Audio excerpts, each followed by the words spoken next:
from the hat that you get to wear at Jane and being able to witness so many other people's practices, do you see some consistencies across the industry that differentiate those people who are being successful in their business? They're unapologetic about their business being a business as well as a practice. This is the Entrepology Podcast, the podcast where we optimize the bodies, brains, and lifestyles of entrepreneurs, go-getters, and world-changing innovators. Welcome to the Entrepology Podcast. I'm your host, Dr. Megan Walker. As a naturopathic doctor and anthropologist, I optimize the health and performance of badass women working to change the world as entrepreneurs and go-getters. You know, people exactly like you. Your business, body, balance, and inner badass. These are the themes we are exploring. So it is an interesting time right now, and if ever we needed to call on our inner alter ego of badassness, this is the time to do it. My guest today is Alison Taylor. She is the co-founder of Jane App, an electronic health record platform and application out of Vancouver. And Alison and I have known each other for a number of years, and when we booked this podcast several weeks ago, we were not in the midst of managing COVID-19.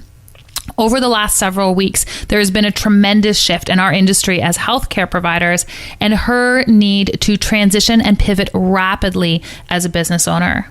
This episode is not about health. It's not about technology. It's about opportunity. It's about the chance that we all have as entrepreneurs to step into a higher role and the requirements and necessities that need to be in place in order for that to happen. Alison is a seasoned entrepreneur. She thinks strategically, and that's been part of her success. But the message that she shares today is so relatable to so many of us. It is truly my pleasure to introduce you to Alison Taylor of Jane App. Alison Taylor, welcome to the Entrepology Podcast. Thanks for being here, for having me here, I should say. Yeah, well, I'm really excited to jump into this conversation. And we had this booked a long time ago. And before we had this booked, I was really excited to talk to you as one of the founders of Jane App. And I am still excited to talk to you in that context. But right now we are in the midst of COVID-19 and managing these rapidly evolving pieces in our respective businesses. And so I'm also really delighted to be able to start to pull apart your way of thinking as it pertains to crisis management in a practice and in a tech business and as an entrepreneur in general. So Alison, can we start off by you sharing with our audience who you are and why you're so uniquely positioned to speak to this? Who you are? That's such a deep question. I'm like, how far back should we be going? So You've got 2 minutes. I know, 2 minutes. Okay. So I own a multidisciplinary practice called Canopy that opened 8 years ago. And that it's a mix of everything. So physio, chiro, massage, naturopath, osteo, midwives, counseling. And in that process of opening that practice, I was looking for software that could service all those practitioners for online booking and electronic charting, and couldn't find anything that really was flexible enough for them or that was branded in a way that I wanted, because we were spending a lot of money on the build outs, the TIs, and the website. And I knew that we were also expecting many other small business owners to start their practice within my practice, and they needed to attract patients through the online booking side. And so who is now my co-founder, Trevor, his marketing agency was doing my website and all my branding, and he offered just to build something as part of my website for the online booking and electronic charting. And then I used that for a year, and then that sort of launched into Jane a year and a half later after people started asking about it. And Trevor suggested that we sort of go into business together and build it out into a complete practice management software and license it to other businesses. I always say before that happened, Canopy was sort of running, a clinic only has so much space, and it was running almost at full capacity. And I was looking at franchising it because I had the brand and I had the software. And so I was looking at kind of maybe putting some of them around other places, but ended up going in this direction. So now Jane is being used by practitioners all around the world. So North America, Australia, the UK, New Zealand, English speaking currently, although we are in Estonian and a few other languages just very randomly. That's very random. Yeah, it is. I know. But primarily the English speaking world right now. Have you always been an entrepreneur?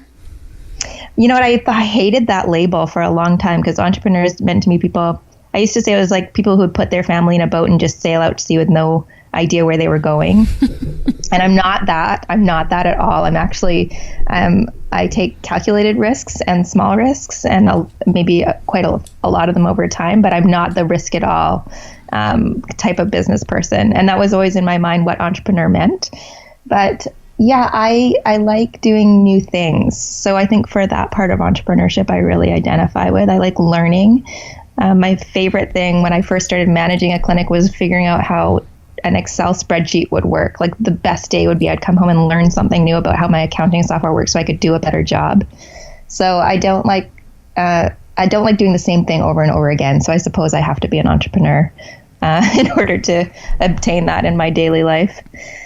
And in building out your practice, can you just back up a little bit and share, like you have this really thriving space, and you had I mean, if you have a practice that you're looking at starting to franchise, then you've got a flow of patients which is not necessarily mirrored by everyone else's experience. What do you attribute that to? What was your sort of secret sauce in bringing so many people through the door when you launched that? Well, I mean, to be honest, it's a room rental model. So my revenue at Canopy actually comes from other practitioners paying rent, and then their revenue comes from the patient income. And it means that it's management easy. So like in order to franchise, you have to have something that's easy to manage. My plan initially wasn't to franchise, but margins in clinics are also not very big. And so it's sort of, that's sort of the game. It's just math. And so if the margins aren't very big, but it's easy to run, you're going to just have to do lots of them in order for it to add up to anything significant. And then it's always pull. So both in Jane and at Canopy, I had practitioners who wanted to join Canopy but live farther away. And so they're like, oh, it'd be so great if there's one of these in Squamish or one in Steveston. And I started thinking, like, it's always just pursuing those ideas. And for me, it's almost 100% of the time pull, and same for Jane. So people ask, for something, they want something included, or they want to bring Jane into another country, or they want to talk about Jane on their, they want to partner with Jane, have an integration. We almost always respond to pull. And that's just so much easier as an entrepreneur to follow those areas of pull than it is to push your way into things. And it's surprising where those areas of pull come from. But back to Canopy, yeah, it was really just that margins aren't phenomenal in business in clinic. It's just the reality of the way clinics work. So it was just solving a problem, and the problem was that you ran out of capacity for space, and other people wanted the same experience in different geographies. And I had a model that I think I could just transplant easily. I love how you have all of these intuitive understandings of business, and yet the notion when I said before, do you consider yourself an entrepreneur? You're like, well, not really because of these sorts of things. Like, I suppose maybe I am. But, in speaking to so many entrepreneurs, some people intuitively see these things and other people don't. And I love that you made that reference. I mean, listen, if you have a model that doesn't have great margins, the only way you're going to earn income is if you have multiple versions of that same thing. And I think one of the things that happens when you work in this industry, so yes, you've got a clinic and now you have Jane, is that it affords you the opportunity to really see what other people are doing in their businesses and how other people are being successful. From the hat that you get to wear at Jane and being able to witness so many other people's practices, do you see some consistencies across the industry that differentiate those people who are being successful in their business? They're unapologetic about their business being a business as well as a practice.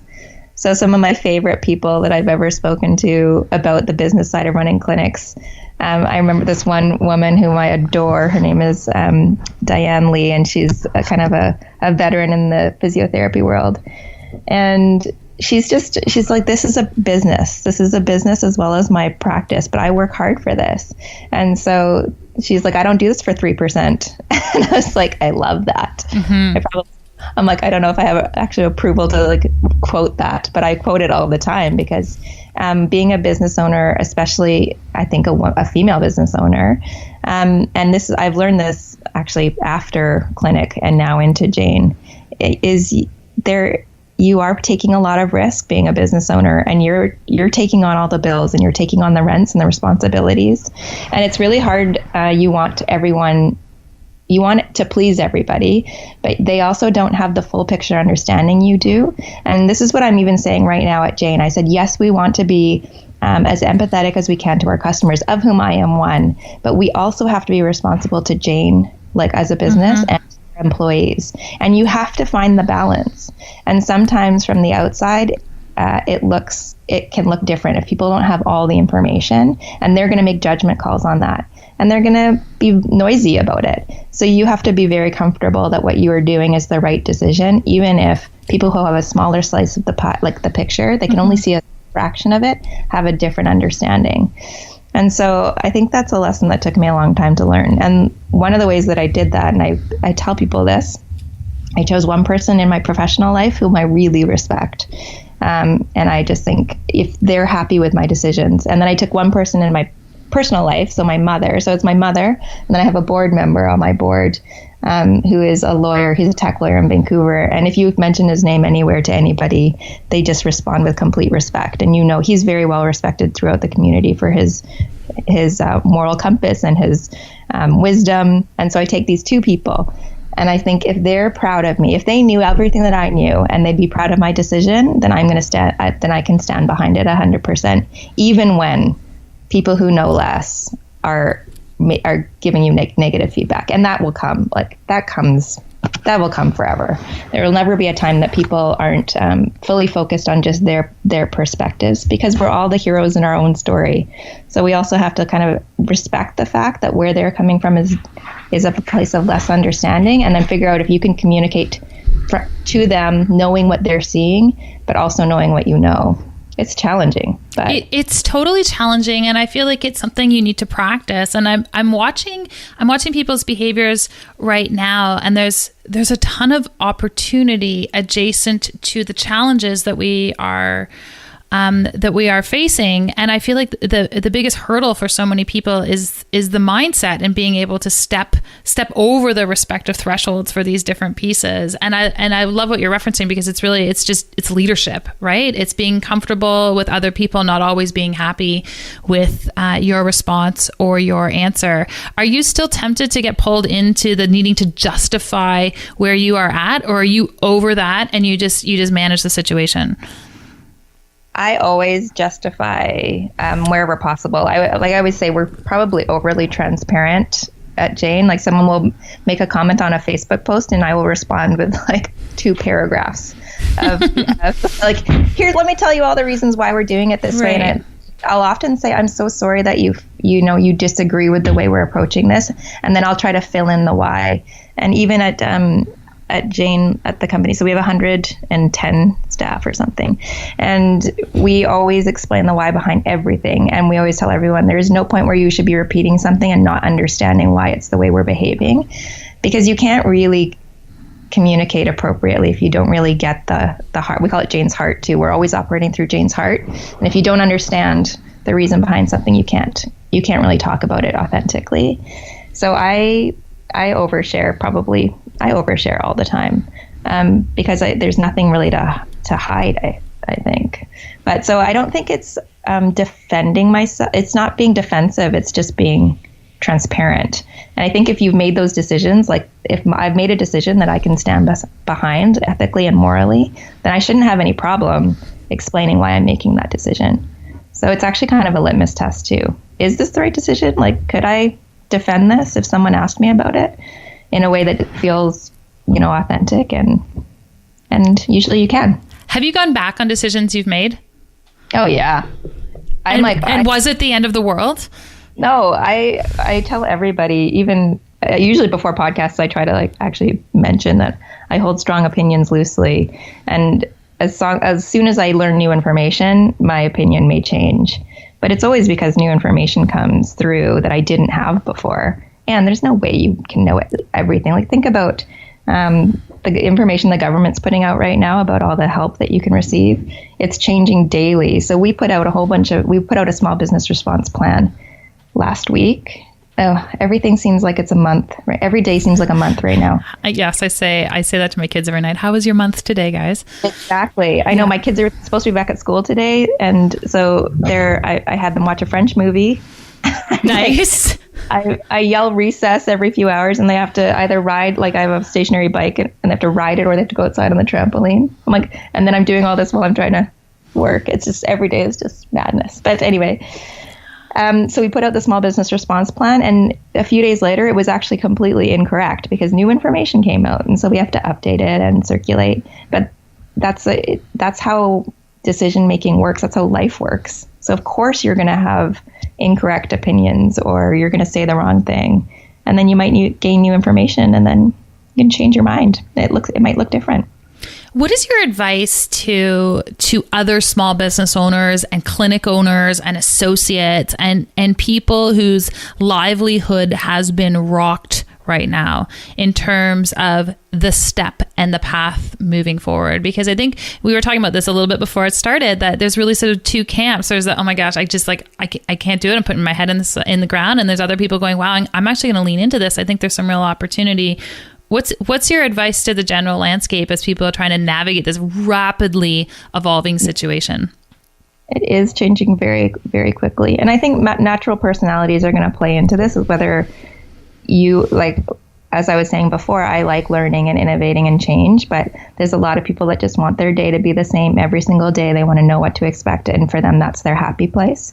So your personality will affect this for sure. So just give yourself some grace, like, number one. But we are all in the exact same situation. And we were saying this before.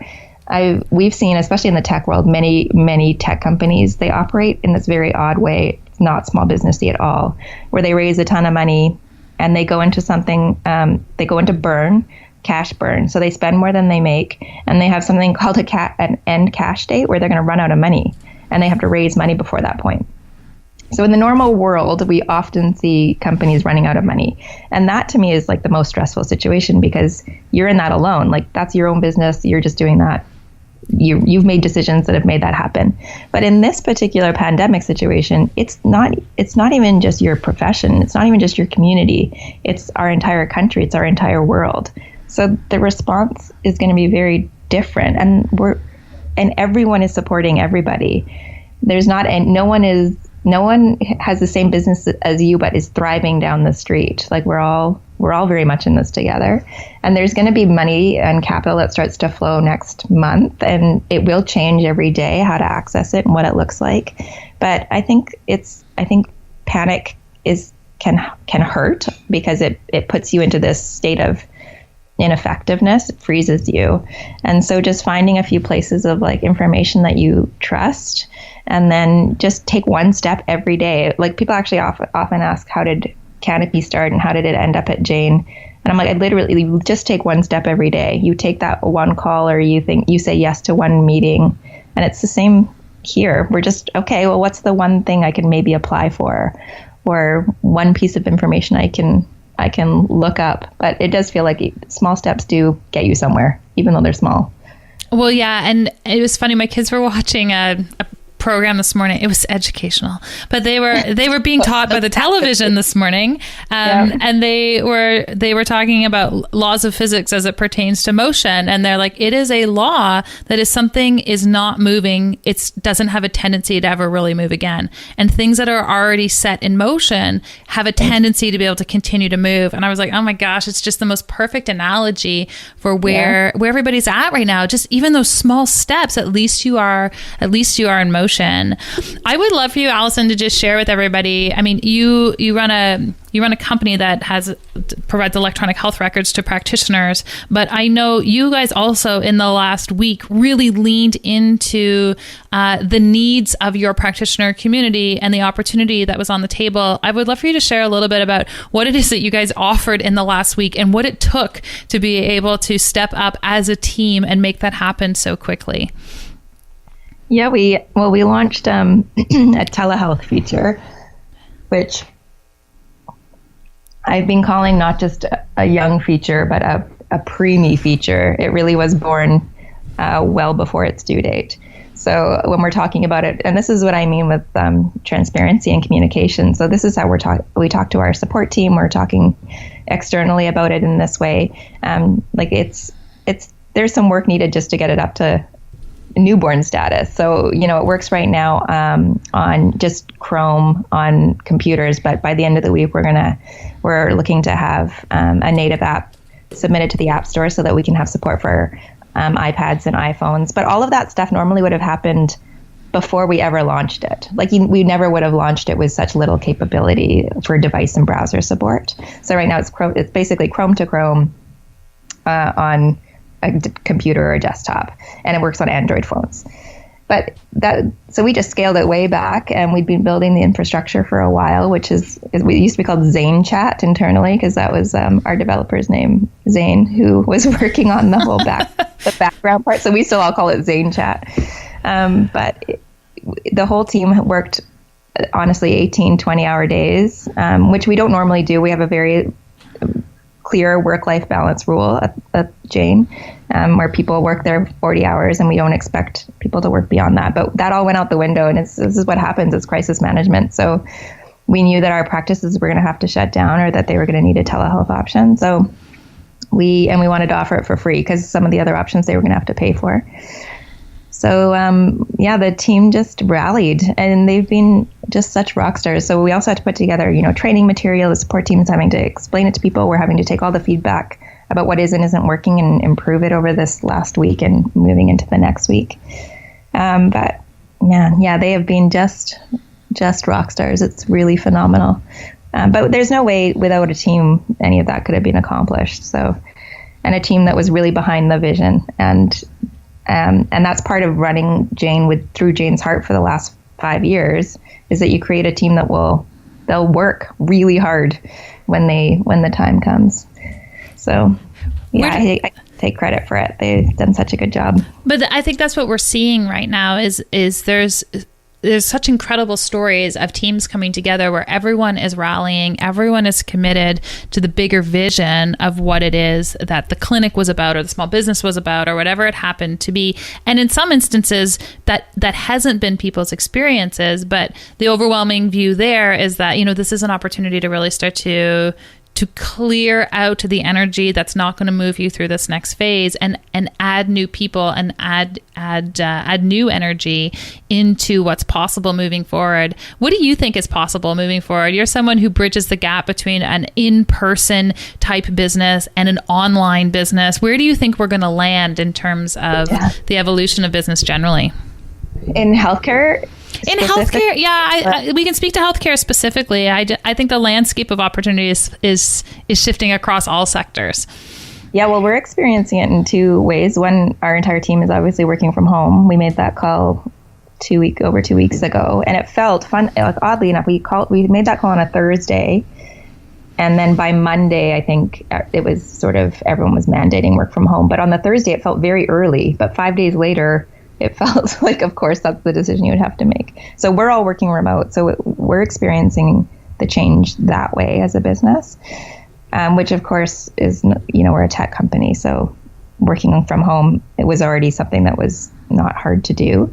But in the healthcare system, which is where a lot of our customers, and then obviously the clinics, my clinic is experiencing, is that that's not possible. But what I'm seeing, which is just incredible, is insurance companies and the government are both moving incredibly quickly right now, considering the systems they have to work within are very slow moving historically. Everything takes forever to happen. And this is just sort of everything's happening at light speed. But we're seeing the adoption of telehealth in insurance, which was the biggest blocker to anyone moving into telehealth, is that insurance companies wouldn't cover it. And all of a sudden, all of that's real life. It's my daughter FaceTiming me from downstairs. This is how we talk to each other now in this house. It's FaceTimes me. Tell us in real life terms how life is going to shift as a result. I know. Well, yeah, this is seriously. I have to tell her not to. Well, I said to a practitioner this morning, I think we're accelerating in the healthcare industry with respect to the delivery of telemedicine. I think we just jumped ahead 4 years of how long it would normally take this industry to move. I agree with you. And I think what we're going to see is actually So they've pulled back. A lot of people have closed their practices to try and prevent the spread of COVID, which is, obviously it's supposedly working well here in BC so far. We're having optimistic results coming in showing that it's a 12% increase of cases when we would have expected 24 based on other people's curves. So I think Canada's actually took the message and it's starting to work. But I'm expecting that what will come, because most of our practitioners are allied healthcare workers, right, is that they're going to want the orthopedic cases also out of the hospitals. And people pulled way back, but I think they're going to have to start returning to some care in some levels. It's the hardest part is getting, I think, the mask gowns and gloves that are required in order to return to any sort of acute practice right now. But they'll want to, I think there's going to be a hybrid. So I think you're going to do telehealth calls to do screening at this point to say, like, do we need an in-office visit? And then they'll do an in-office visit for things that are really acute, acute sprains and backs and things that are typically already clogging up the ER and the primary care system, not primary care is a bad way of putting it, but the public system here in Canada. Part of flattening the curve is protecting that system for people who need it, who are suffering from COVID-19. So I think that there's going to be a bit of a hybrid model emerging where people will do telehealth for subsequent exercise rehab, certain things that they can do at home, and then they'll do in-office with buffered appointments so they can do more sanitization in between and more protective gear. And yeah, it's going to be very interesting to see how it ends up shifting. But then I think long term, for sure, telehealth has jumped ahead.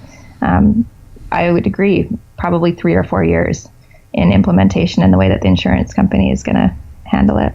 Well, how fortunate that Zane app is ready to chat. Or Zane chat is ready to go and pick up that up that slack.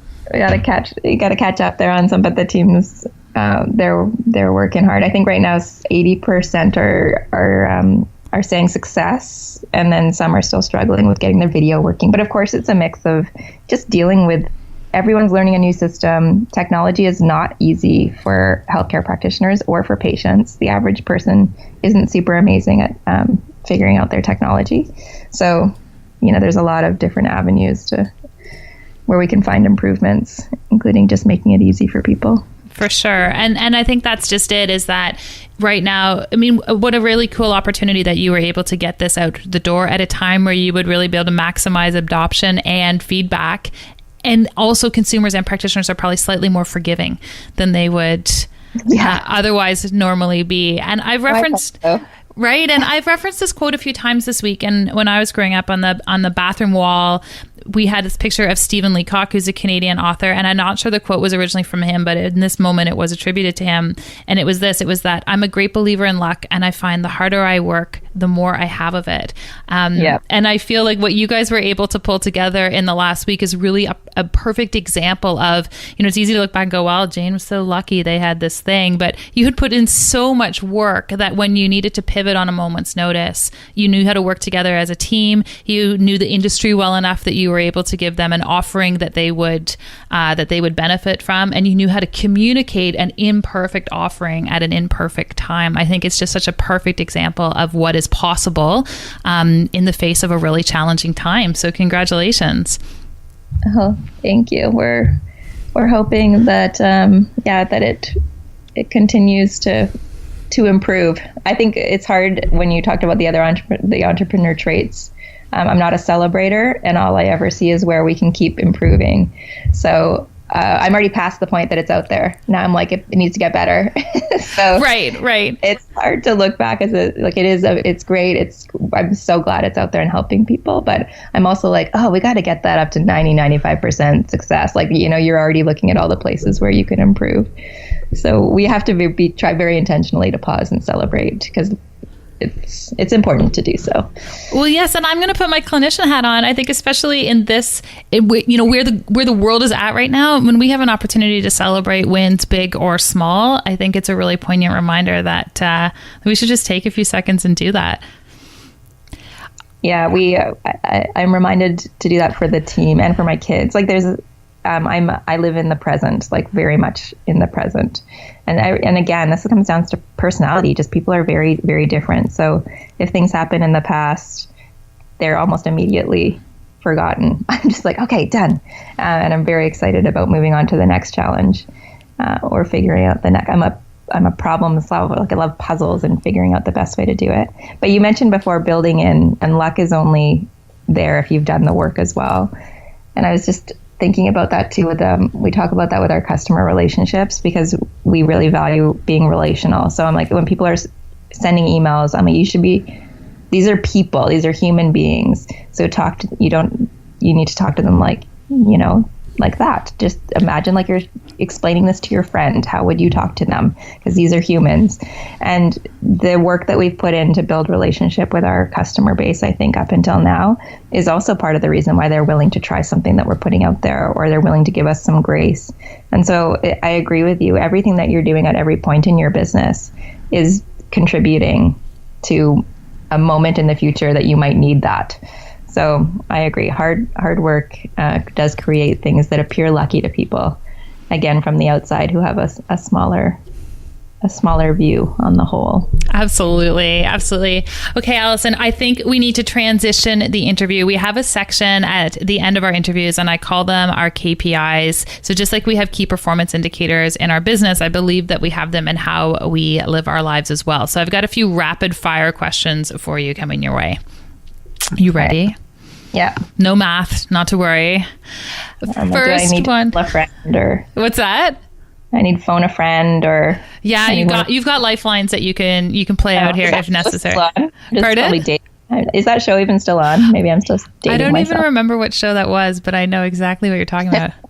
With Regis Philbin, right? Exactly. Yeah. I think we just both dated ourselves. What's the most impactful book you've ever read? Well, because I'm so in the moment, I just read a book called Who You Are Is What You Do, or What You Do Is Who You Are by Ben Horowitz, and it's phenomenal. I would recommend everybody read it. Okay. It'll be in the show notes. What's the one thing you're most consistent with respect to your health? Changing what I'm doing every year. I'm either obsessed with yoga or I'm obsessed with running, or it has to change though. I get bored of doing the same thing all the time. And what are you doing right now? I got a Peloton. Oh, me too. I know. And I got the Peloton app is amazing. I'm going to do a full plug for it here. This is the thing about customer referral. I don't get anything for referring them, but they have such a good product. So now they just added dance cardio. So my daughter and I did a full 20-minute dance class yesterday. Super fun. And then they have camps and yoga, and so you can do a little bit of everything on their app. It's amazing. It's well done. Yeah, I'm loving it as well. I feel like this audience is like, okay, enough about your Peloton, Megan. But talk about time. Yeah, it's totally great. And you can do it from home, so I don't have to get to the yoga studio. That's a 3-hour commitment to go to anything, but I can just get up and and I don't have to get dressed. I can just do a 30-minute bike ride, and then it's just easy. It fits into my life. Yeah, and it's fun. It is fun. Yeah. What is something totally badass about you that people would not otherwise know? Well, I have half my head's shaved, which your podcast listeners might not know, which is probably something that most people think is the most badass thing about me. Yeah, that's pretty awesome. I don't know. I'm not very badass.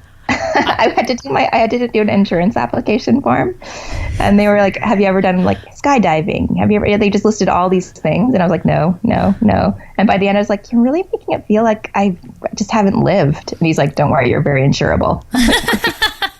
You are the first person who's managed to weave insurance into this question, which I actually think is breaking new boundaries. So we're going to give you the point either way. What do you do for fun or play? I like to work.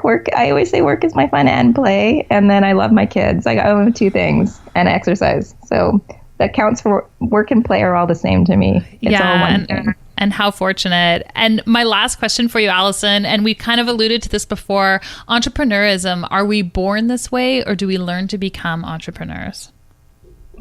I think entrepreneurs look so different. Like everyone can call themselves an entrepreneur and just experience it in a different way. So I'm born to be who I am, but I guess I've learned to be an entrepreneur with my personality. So the way I'm an entrepreneur is different than someone else. I don't know. This is such a hard question. It's hard. Life's not meant to be easy here. Yeah, I don't know if we can fit into boxes like that. We're all so unique. Dude, this is how I know you're an entrepreneur, because you're just rebelling against the box. You're like, I don't like the rules you've given me. Fitting in boxes. I'm not very good at that. Yeah, that's a good question. I don't know. I guess it also depends on how you define entrepreneur, because like you said before, I hated that word. I was like, no, I'm not an entrepreneur for years. And now I say I am. I've just redefined it to what it means. You're redefining and pushing boundaries. My friend, you are an entrepreneur, whether you like it or not. Alison Taylor, where can we send people to learn more about what you are up to and the incredible work of Jane App? Jane.app is the domain. Easy to remember. That's the website. And so lots of the stuff we're doing is there. I guess that's probably the best place. Amazing. Well, we will send people over. We have lots of fans of your platform in our audience. Thanks so much for taking the time to be here. Thanks for having me. That was really fun.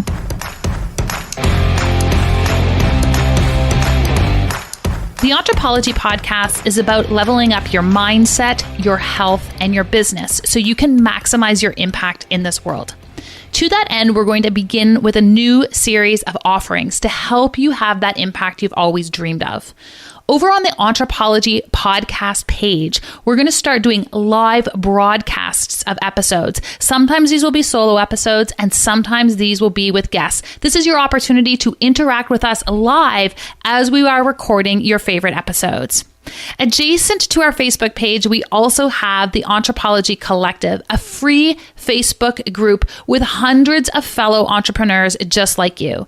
In the Entrepology Collective, we're going to keep you up to date on upcoming masterclasses, interact daily, as well as have new offerings like our Badass Book Club. After a 2-year hiatus, we are bringing it back. Our new April and May selections are going to be announced in the coming weeks, and we would love for you to participate in all of these new virtual offerings. I believe that when people have their health, they can change the world. That is what inspired us to start this podcast in the first place. And that is what is inspiring us to keep going. I'm so appreciative of all of you. Give us a like over on Apple iTunes and come and join us in the collective. We'll see you there.